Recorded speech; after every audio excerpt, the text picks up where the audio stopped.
hasta el 18, así que vamos a leer del 12 al 18. Hoy solamente vamos a estudiar lo que es el versículo 12. Dice así la santa, inerrante y todo suficiente palabra del Dios viviente, del Dios eterno, en la carta del apóstol, del hermano Santiago a sus hermanos en la diáspora. Bienaventurado el varón que soporta la tentación, porque cuando haya resistido la prueba, recibirá la corona de vida que Dios ha prometido a los que le aman.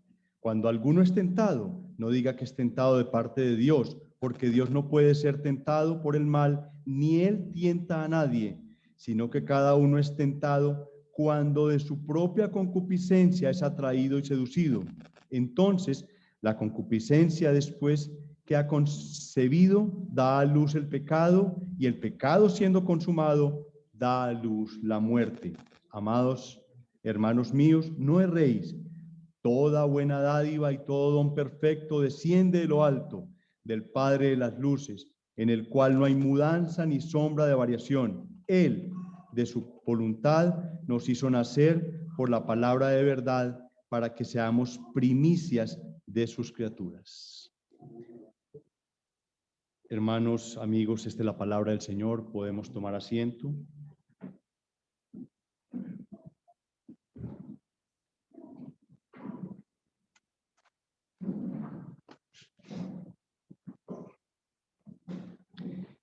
Dice Génesis capítulo 3, versículo 11. Y Dios le dijo: ¿quién te enseñó que estabas desnudo? ¿Has comido del árbol del que yo te mandé no comieses? Y el hombre respondió: la mujer que me diste por compañera me dio del árbol y yo comí. Entonces Jehová dijo a la mujer: ¿qué es lo que has hecho? Y dijo la mujer: la serpiente me engañó y comí. Existe un dicho popular muy conocido y dice: la culpa es huérfana. Esto quiere decir que nadie le guste que le echen la culpa de algo que usted realmente hizo. La tendencia del ser humano es echarle la culpa a otras personas por alguna de estas situaciones. Es más, no aceptarla jamás, sino echarle la culpa a algo. Obviamente, si las cosas salen bien, son mis debilidades, mis habilidades, yo lo hice bien, etcétera, etcétera, pero nunca vamos a permitir que otros nos echen la culpa a mí de algo que salió mal. ¿De dónde viene esto?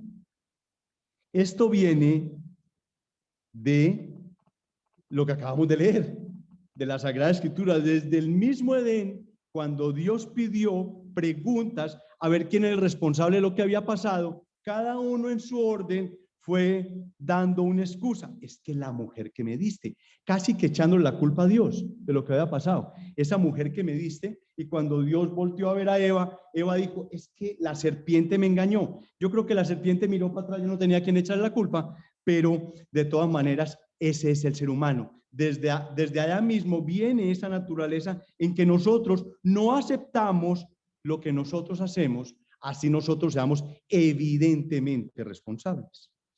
Nadie quiere asumir responsabilidades, nadie. El título que nosotros le hemos colocado a esto, entre el 12 y el 18, es señalando y reconociendo deberes y funciones en medio de las pruebas y tentaciones. Señalando y reconociendo deberes y funciones en medio de las pruebas y las tentaciones. Hoy solamente veremos esta introducción, que es el versículo 12. Y lo he querido de pronto separar en tres partes. La primera parte es: creyente, escudriña tu deber. Hay un deber nuestro, debemos saberlo. El segundo punto, que lo veremos dentro de 15 días, porque en 8 días nuestro hermano Julián quiere compartir con nosotros. Entonces, en 15 días es: creyente, acepta tu pecado, y eso está entre los versículos 13 y 15. Y el tercero es: creyente, reconoce a tu Dios. Y es importante, ¿por qué lo digo reconocer a tu Dios? Y eso será entre el 16 y el 18 versículos. Vamos al primero, el que vamos a ver hoy. Creyente, escudriña tu deber. Y este tiene dos porciones identificadas en la sola lectura del texto. El primero sería el deber de salir victoriosos en medio de las tentaciones. Y un segundo punto es el deber de amar a Dios y la promesa de recibir el galardón de vencedor. Entonces, hoy veremos el deber de salir victoriosos en medio de las tentaciones y otro punto es el deber de amar a Dios y la promesa de recibir el galardón de vencedores.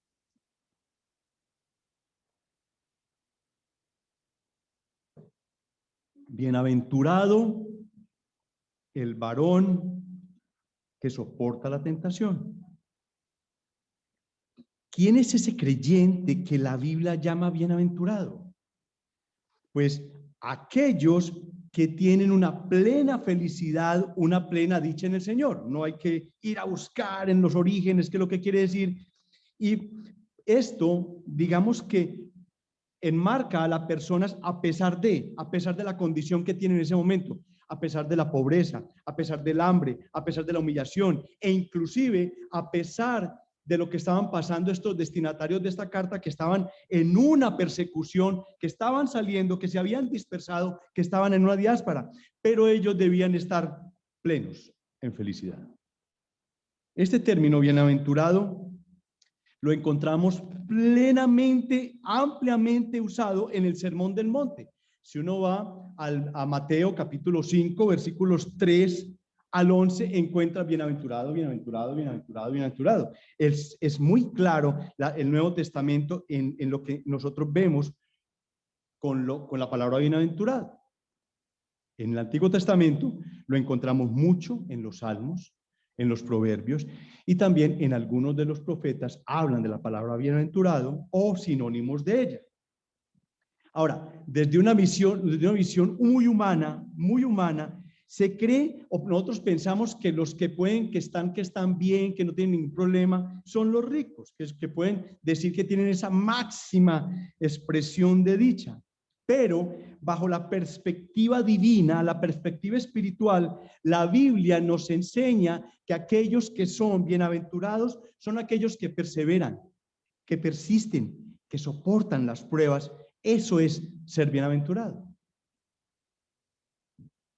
En relación con la prueba. Ahora, el carismatismo también ha llevado a tener ciertas condiciones o ciertas cosas porque tú eres hijo del rey, tú tienes que ser rico, tú tienes que tener un excelente empleo, tú tienes que vivir en el poblado, tú tienes que vivir no sé qué, para tener y ser considerado como bienaventurado. Obviamente es algo que ha golpeado mucho a la iglesia. En relación a la prueba, Dios prueba, miren lo que dice, Dios prueba la fe del creyente para comprobar si es genuina y verdadera. Dios desea verte corriendo hacia Él. En medio de la prueba, no salir huyendo de Dios, sino ir corriendo hacia Él. En medio de esa prueba, Él quiere fortalecerte, Él quiere ayudarte, quiere preservarte. Él te coloca la prueba, pero no te va a dejar solo. Él quiere que tú vayas a Él. El interés genuino de Dios es que tú triunfes. Ese es el interés genuino de Dios. Dios no quiere que tú te resbales y que caigas y que te alejes y que lo maldigas a Él. No, Él quiere que tú luches. Él quiere que tú triunfes, que perseveres y que no caigas. Miren cómo lo dice Pedro. Vamos a la primera carta de Pedro, capítulo 2, versículo 20 en adelante. 1 Pedro 2, 20 en adelante.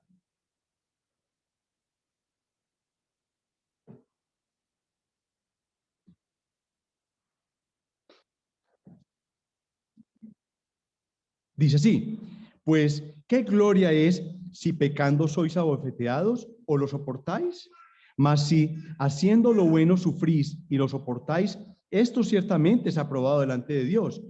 Pues para esto fuiste llamados, porque también Cristo padeció por nosotros, dejándonos ejemplo para que sigáis sus pisadas, el cual no hizo pecado ni se halló engaño en su boca, quien cuando le maldecían no respondía con maldición, cuando padecía no amenazaba, sino encomendaba la causa al que juzga justamente, quien llevó él mismo nuestros pecados en su cuerpo sobre el madero, para que nosotros, estando muertos a los pecados, vivamos a la justicia, y cuya herida fuiste sanados. Y por cuya herida fuiste sanados, porque nosotros erais como ovejas descarriadas, porque vosotros erais como ovejas descarriadas, pero ahora habéis vuelto al pastor y obispo de vuestras almas. Una fe no probada y falsa no tiene ningún valor, decía un comentarista. Una fe no probada y falsa no tiene ningún valor, decía un comentarista.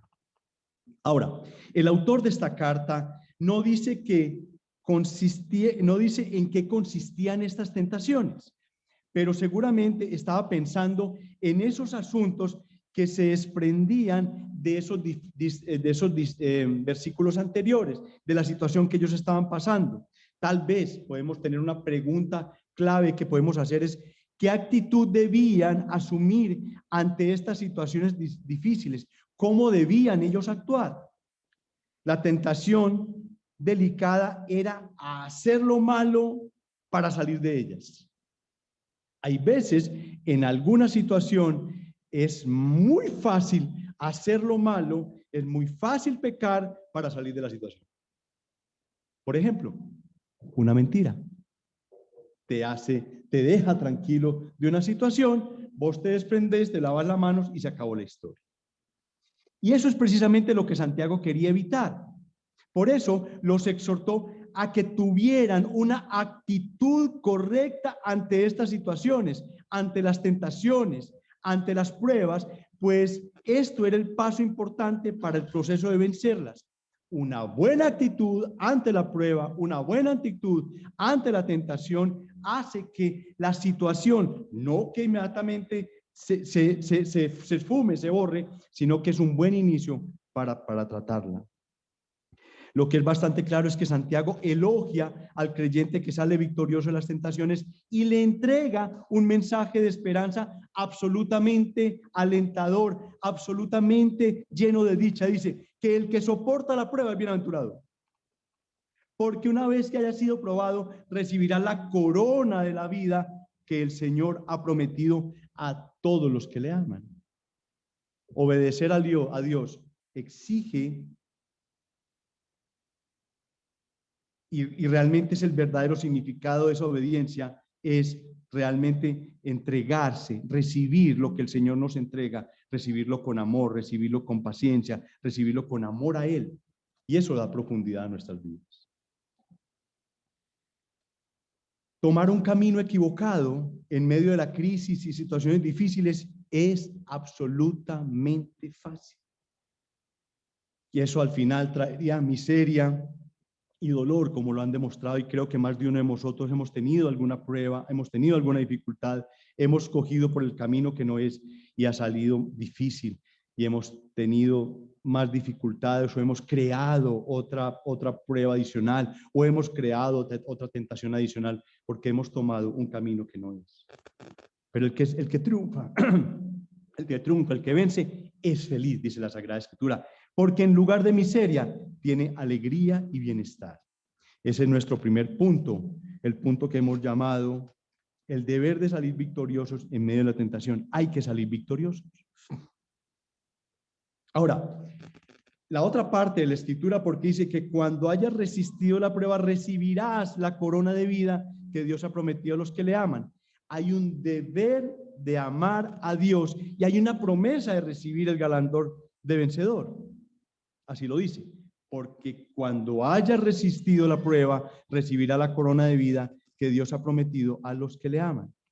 Dios, para formar el carácter del cristiano fiel, lo somete a pruebas. ¿Hay forma de evadir eso? ¿Hay forma de eludirlo? Porque una cosa es la evasión, otra cosa es la ilusión. No hay forma.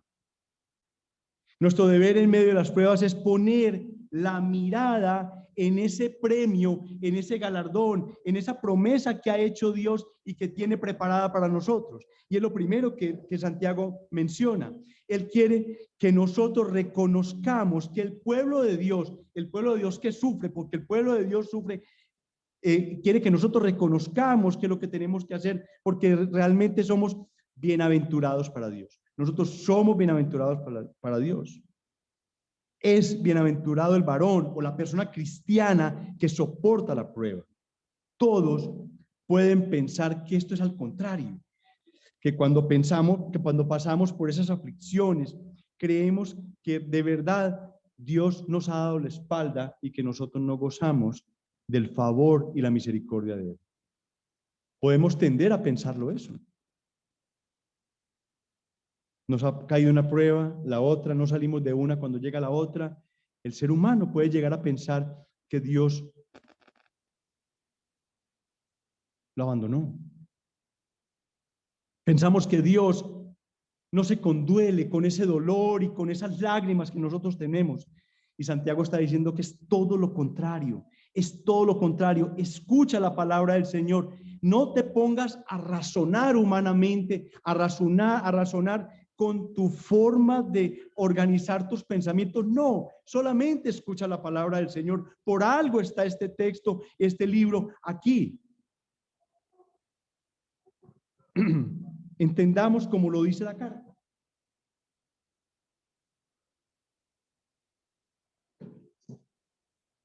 El creyente, en medio de la prueba, cualquiera que sea nuestro actuar, debe poner la mirada en aquello que es la promesa. Independiente de la prueba, hay que mirar la promesa, hay que mirar el galardón. Nosotros realmente somos bendecidos, estamos bajo el favor de Dios y gozamos de su bendición. ¿Quiénes creen que eso es así? Todos creemos que es así. Independiente de la condición que tengamos ahora. ¿Por qué somos bendecidos? Porque Dios ha dado una de las promesas más extraordinarias de la Sagrada Escritura. Es para uno recortarla y pegarla en la nevera, en la parte donde uno la puede. Y es la promesa de la vida eterna. La promesa de la vida eterna. Una vez nuestra vida finalice aquí, recibiremos la corona de vida, o en otra traducción, la corona que es la vida misma, es decir, la gloria eterna. La gloria eterna. Miren, veamos qué dice Pablo. Tanto para Pablo como para Santiago, ellos asemejaban la vida como una carrera en la que había que darlo todo. A los que triunfaban en esas pruebas deportivas de la antigüedad, en aquellos juegos que hacían, en aquellos pruebas deportivas, los premiaban con una corona. Y esa corona era una guirnalda de laurel en sus sienes o en sus cabezas. Creo que han visto películas donde les colocan, era una especie de corona aquí sobre sus sienes. Eso daba un estatus. Él es el ganador, él ha luchado, él es el que más ha perseverado, él es el que más ha entrenado para ganarse esa carrera. Y él, no solamente Santiago, sino Pablo, han asemejado la vida de nosotros de esa manera. Miren cómo lo dice Pablo en 1 Corintios 9:24. Vamos ahí.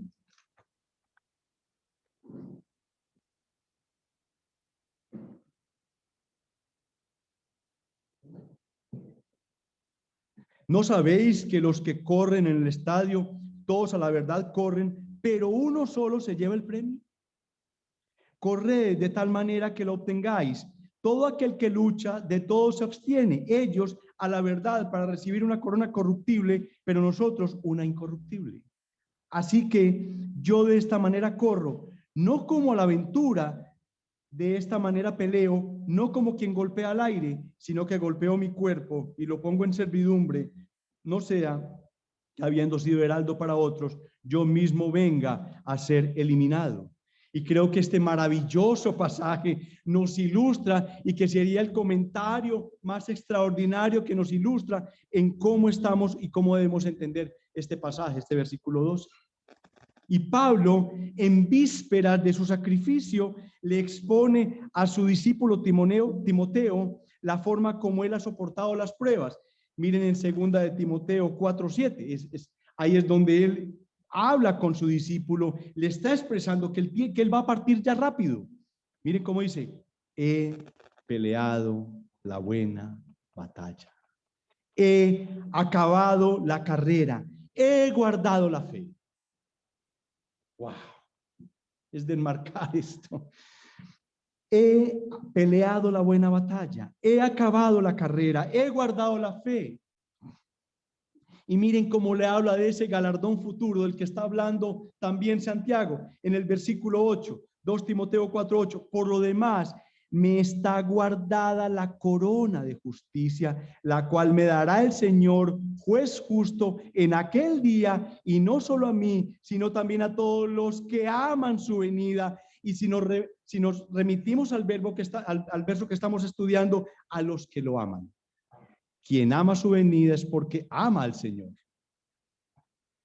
Para Pablo era la corona de justicia, para Santiago la corona de vida, y para Pedro en su primera epístola, capítulo 5, versículo 4, era la corona inmarcesible de gloria.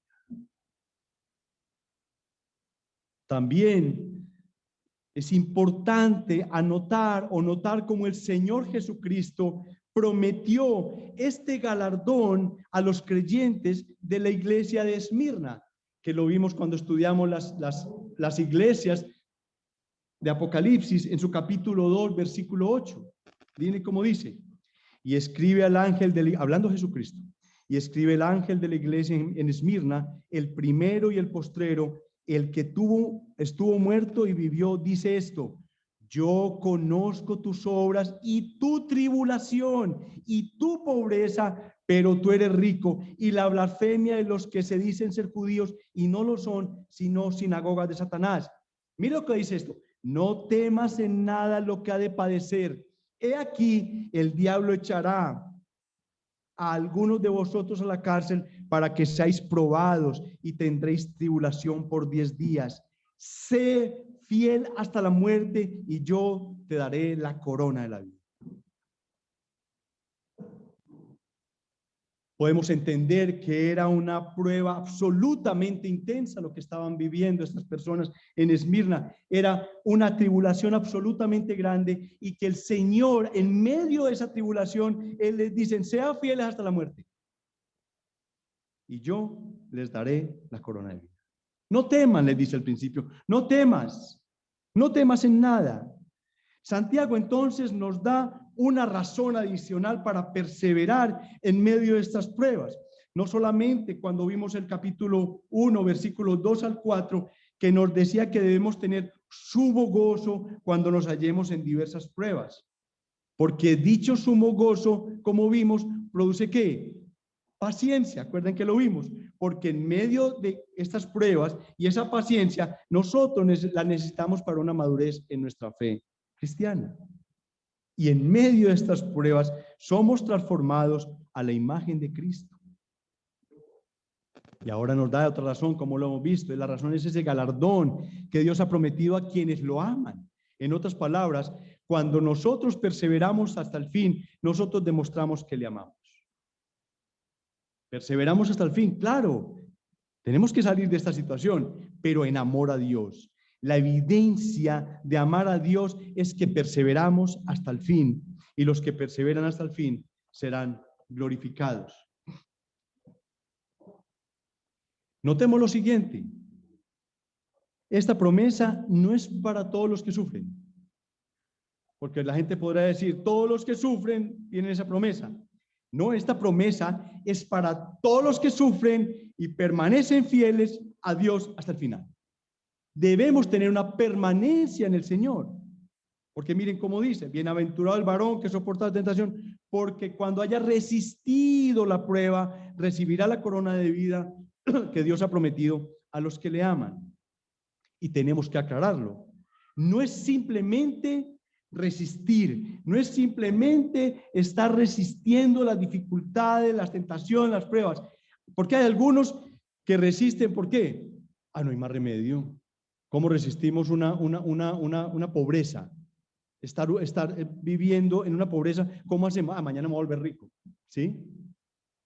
Entonces la gente la resiste. ¿Por qué? Porque no queda más remedio.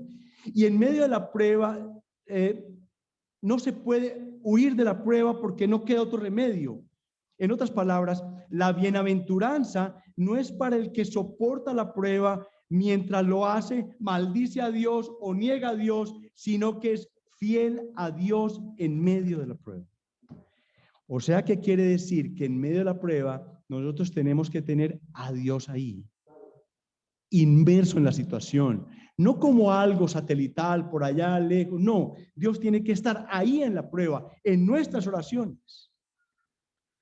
Pero ¿cuál prueba? Pues es que la vida sola de nosotros es una prueba. La sola vida que nosotros los cristianos vivimos es una sola prueba. Y son coronados con gloria no los que corren la carrera, sino los que llegan a la meta. Hay que llegar a la meta. Y yo creo que se les viene a la mente aquello que nosotros vimos en Filipenses 3. Prosigo a la meta, al premio supremo del llamamiento de Dios en Cristo Jesús. A pesar de todas las dificultades que le estaba pasando, a pesar de la persecución, a pesar de estar preso, y cada vez que llegaba a alguna parte lo ponían preso, a pesar de todas esas circunstancias, él decía, Pablo, prosigo a la meta, al premio supremo del llamamiento de Dios en Cristo Jesús. Por tanto, debemos reconocer, identificar, escudriñar el deber que tenemos. ¿Cuál? El de poner la mirada en ese galardón, en ese premio, en eso que nos va a ser entregado. Tú eres, todos nosotros somos bendecidos, somos benditos por Dios y recibiremos al final de los días la corona de vida la cual prometió a los que le aman. ¿Qué debemos hacer entonces?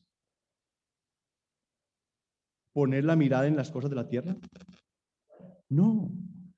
Poner la mirada en las cosas de arriba. No poner la mirada en lo que tú no tienes, en lo que te está faltando, en desmenuzar completamente el problema y te enfocas solamente en el problema. No enfocarte solamente en tus sufrimientos y en las pruebas que estás padeciendo. Tú tienes que reconocer a Dios en toda esta situación, y el reconocerlo es pensar que Él al final te considera como un bendecido y te dará la corona de la vida al final del camino. ¿Por qué unas personas tienen más tribulaciones, más pruebas, más tentaciones unas que otras? No soy capaz de contestar eso. Ni ninguno de nosotros es capaz de contestar. No sabemos por qué. No sabemos por qué Dios le ha dado un músculo tan fuerte a personas que quizás desde sus primeros años en su juventud hasta ya años muy adelantados siempre han pasado pruebas. Han visto, y yo lo he visto muchas veces, y eso me emociona, porque me ha tocado recorrer, quizá yo pueda conocer en Colombia, bueno, he ido a más de 50 iglesias, considero yo, porque en mi trabajo como revisor fiscal de una comunidad muy grande me ha tocado ir durante 12 años a muchas iglesias. Y siempre miro a aquellas señoras o aquellos señores de edad, miro sus Biblias. ¡Wow! Es un acordeón, una cosa así que ya no cierra. Es una cosa impresionante. Es una cosa que uno dice, wow, ¿cuántas horas hay ahí de estar metidos en la palabra?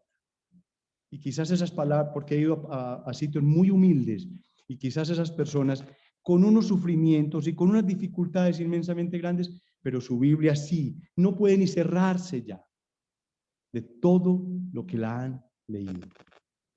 ¿No es extraordinario? Es maravilloso. Reconoce que te espera una corona de vida al final del camino. Pon tu mirada en lo que te espera, persevera, sigue luchando lo que te está diciendo Santiago aquí. Créeme, esa lucha no es en vano. La palabra de Dios dice que todo lo que luches, todo lo que sufras, no es en vano. Sé fiel, mira la gloria que te espera. Dios está preparando una gloria celestial para ti. El mismo Pablo en Romanos 8:18 dice, pues tengo por cierto que las aflicciones del tiempo presente no son comparables con la gloria venidera que en nosotros ha de manifestarse. ¿Renunció Pablo a estas palabras algún día? En otras palabras, cuando comparamos esa gloria venidera, eso que nos espera, esa promesa, con este deber que nosotros tenemos que hacer aquí, créanme que no hay nada que comparar. Y recuerda que tienes y tenemos un Padre Celestial que, si bien permite que pasemos todas estas pruebas de nuestra fe, lo hace siempre con la intención, ojo pues, con la intención de bendecirnos a la postre. nos aflige y nos pone a pruebas para hacernos bien en el futuro. Y quiero que todos vamos a Deuteronomio 8:16 para comprobarles que ese mismo pensamiento lo tenía Dios desde el principio. No es que se lo trajo ahora en el Nuevo Testamento. Desde el principio, Él sabía para dónde iba con cada aflicción de nuestro corazón. Deuteronomio 8:16.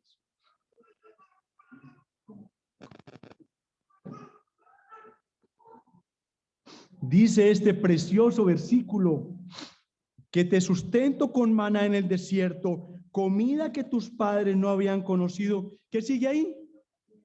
¿Qué más? Afligiéndote y probándote para a la postre hacerte bien. Para a la postre hacerte bien. Dios, mediante, dentro de 15 días, continuaremos en el segundo punto de este estudio, del versículo 12 al 18. Que es: creyente, acepta tu pecado. Porque quiero que vamos a las aplicaciones. Amigos, a los queridos amigos, miren, de verdad existe una gran diferencia entre tú y un creyente genuino. Inmensa la diferencia. Es que tú maldices a Dios o posiblemente no lo amas en medio de los problemas y las tentaciones. Y un creyente genuino ama, un creyente genuino busca a Dios en medio de las tribulaciones. Y lo que haces tú es alejarte de Él, maldecirlo, echarle la culpa. Vuelvo y lo repito, amigo, tú que no estás en Cristo, en tus aflicciones está el maligno tentándote para que te hundas más y más y más en tu miseria. No existe sino un solo camino, y es Jesucristo, para salir de esa dificultad que tú tienes tan grande y que logres superar la primera de ellas, en que tú estás condenado. Solo Cristo. Yo soy el camino y la verdad y la vida. Pero también quiero que escuches los siguientes 3 versículos con mucha atención, amigo que tú no estás en Cristo. Mire cómo le dijo el Señor en Mateo 11:28, venid a mí, todos aquellos que estéis trabajados y cargados, y yo os haré descansar. Llevad mi yugo sobre vosotros y aprended de mí, que yo soy manso y humilde de corazón, y hallaréis descanso para vuestras almas, porque mi yugo es fácil y ligera mi carga. Esto solo puede ocurrir, que tú apliques estos versos a tu vida, solo ocurrirá si vas a Cristo en arrepentimiento y fe. Él te dará el cómo. Ve a la cruz, ahí está la salida de tu vida fracasada y está la entrada a una nueva vida, no sin problemas, pero sí con las más dichosas soluciones y un premio, la vida eterna, un excelso galardón. Amén. Para los niños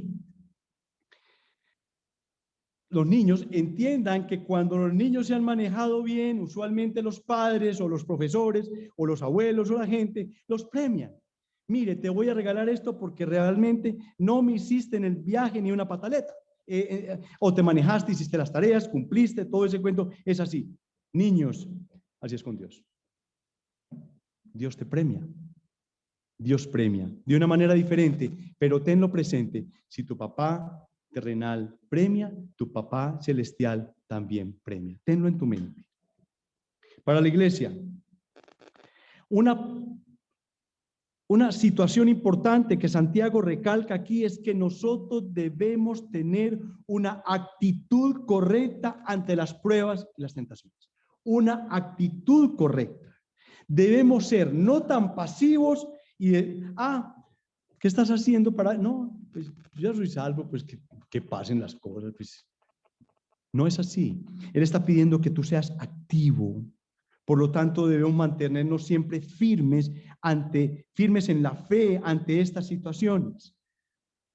La persona que sale triunfante de las situaciones es feliz por cuanto tiene un premio que es la vida. Y seguramente estaba pensando en eso cuando Cristo dijo en Juan 10:10, el ladrón no viene sino para hurtar, matar y destruir. Yo he venido para que tengan vida. ¿Y de qué manera? En abundancia. Ahí está esa vida en abundancia, todo el paquete completo que Dios tiene para nosotros.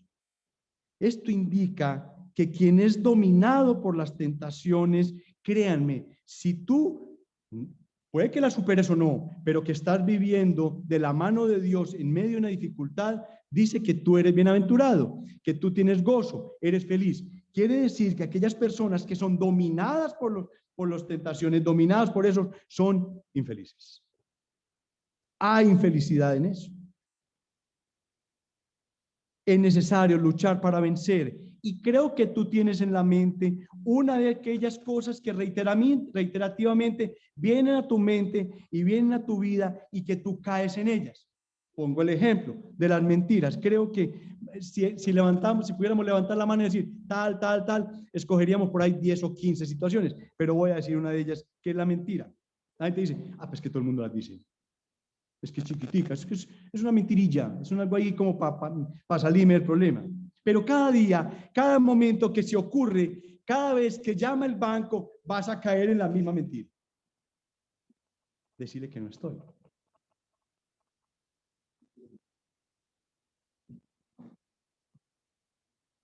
Y eso parece que fuera muy aceptado en la sociedad, pero delante del Señor no es. Es que yo no estoy hablando de grandes aflicciones, ni estoy hablando de grandes pruebas. ¿He hablado del tamaño? No, puede ser así chiquitica. Porque si en la chiquitica tú te caes y te resbalas, ¿cómo será en la grandota? Y debemos preguntarnos cuáles son aquellas tentaciones que tienes o tenemos con cierta frecuencia y qué hacemos para tratar de salir de ellas. Un segundo punto es, Pablo te enseña a que debes enfrentar con éxito las tentaciones y las pruebas para aceptar que Dios nos ha dado lo necesario para lograrlo. Nos ha dado tantas herramientas para lograrlo, no para borrarlas de una vez, sino para lucharlas. Y miren, nos ha dado recursos a nuestra disposición que son inmensamente grandes. Nos ha dado el consejo de la palabra. Nos ha dado el apoyo de nuestros hermanos. Y nos ha dado la capacidad racional para tomar decisiones sabias. Ahí está el Espíritu Santo. El Espíritu Santo está ahí, habitando en nosotros y ayudándonos en las dificultades, si se lo permitimos. A veces escuchamos en nuestras mentes, adentro escuchamos cómo se nos dicen las cosas y nosotros, vaya por la derecha y nosotros podemos por la izquierda.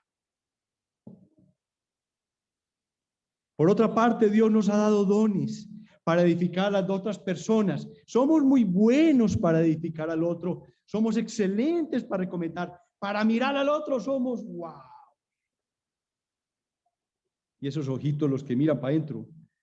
Con los dones que yo tengo para otros, ¿por qué no los aplico a mí? Aplícalos a mí.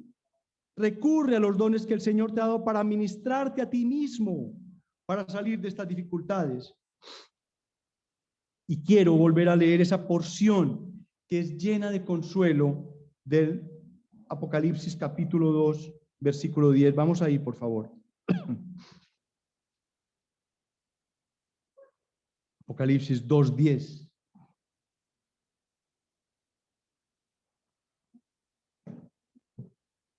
Miren el consuelo tan grande que hay acá. No temas.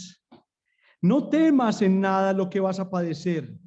He aquí, el diablo echará a algunos de vosotros en la cárcel para que seáis probados y tendréis tribulación por 10 días. Sé fiel hasta la muerte y yo te daré la corona de la vida. El que tiene oído, oiga lo que el Espíritu dice a las iglesias. El que venciere no sufrirá daño en la segunda muerte. Muchos han interpretado esos 10 días de una manera simbólica y pueden escribir textos inmensamente grandes diciendo que eso habla, inclusive lo han empatado con las 10 principales persecuciones romanas que se extendieron durante esa época entre Nerón y Diocleciano, que fue terrible para la iglesia. Menos mal nosotros, como somos de flojos, no nos tocó esa época porque, bueno, eran cristianos con un cuerito duro. Ellos lo intentaron como una referencia a un periodo corto y definido de persecución. Otros hablan de una manera distinta, pero no. Vamos al texto, eliminemos toda cuestión simbólica. Si tomamos los 10 días de tribulación como una referencia a un periodo literal de 10 días de prueba breve e intensa que iba a sufrir los creyentes del Mirna, la prueba sería intensa. Pero Dios, en su gracia, la limitaría a 10 días. Y es un mensaje que tenemos ahí. No es que todas las pruebas duran 10 días, no. Cuando enfrentamos pruebas, podemos recibir el consuelo de este pasaje. Aunque no sabemos de antemano cuánto durará la prueba, podemos estar seguros de que toda la duración de la prueba está bajo el control soberano de Dios. Y una vez un hombre dijo que sus palabras favoritas de la Biblia eran "y sucedió", pasado. Así que con cualquier prueba que enfrentamos, sin importar lo difícil que sea, eventualmente pasará y quedará atrás, de la mano del Señor. Oremos.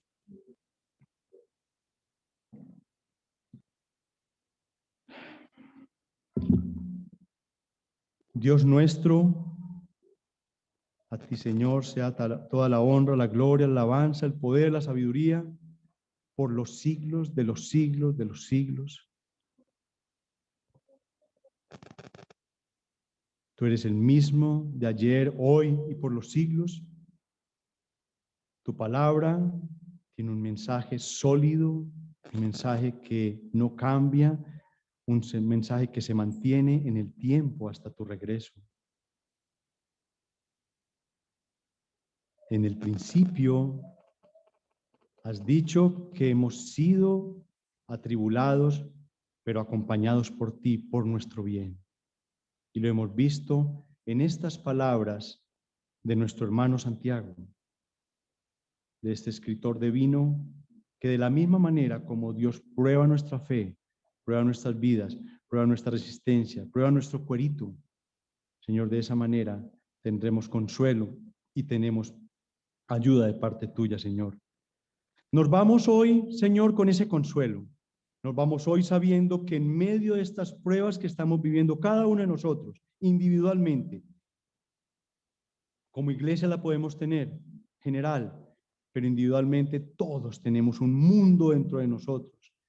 Todos sufren o adolecen de diferentes cosas, Señor, pero hoy nos llevamos en nuestra mente, en nuestro corazón, en nuestra vida, esas palabras de que somos bienaventurados para ti, Señor, de que tenemos la ayuda tuya para perseverar, para perseverar y para luchar y para resistir en medio de estas dificultades y las que vengan, Señor, porque sabemos que son muy fuertes. Pero que nada de eso, Señor, dice tu palabra, se compara con un microsegundo de lo que sentiremos en la vida eterna. Presentes al Señor, delante de Él, viéndolo a Él. Señor, eso borrará, eliminará, dará consuelo en nuestras vidas. Toda lágrima será quitada de nuestros ojos delante de Él. Qué gran consuelo queremos recibir de tu palabra, Señor. Y a veces hemos sido rebeldes en no entender este consuelo, pero Señor, te pido que lo graves en nuestra mente, en nuestro corazón, y que así cada vez que tengamos una dificultad, una tentación, vamos a Él, vamos a Dios, vamos a Cristo, vamos al Espíritu Santo para que nos ayude, para que nos des soporte en esta situación. Señor, y queremos tomar hoy la Santa Cena dignamente delante de ti. Trae en nuestros corazones aquellas dificultades, aquellos pecados, aquellas molestias, aquello que tenemos en nuestro corazón que impediría, Señor, que tomáramos la Santa Cena dignamente, para lo cual tomaremos unos segunditos en silencio para ponernos a cuentas contigo, Señor.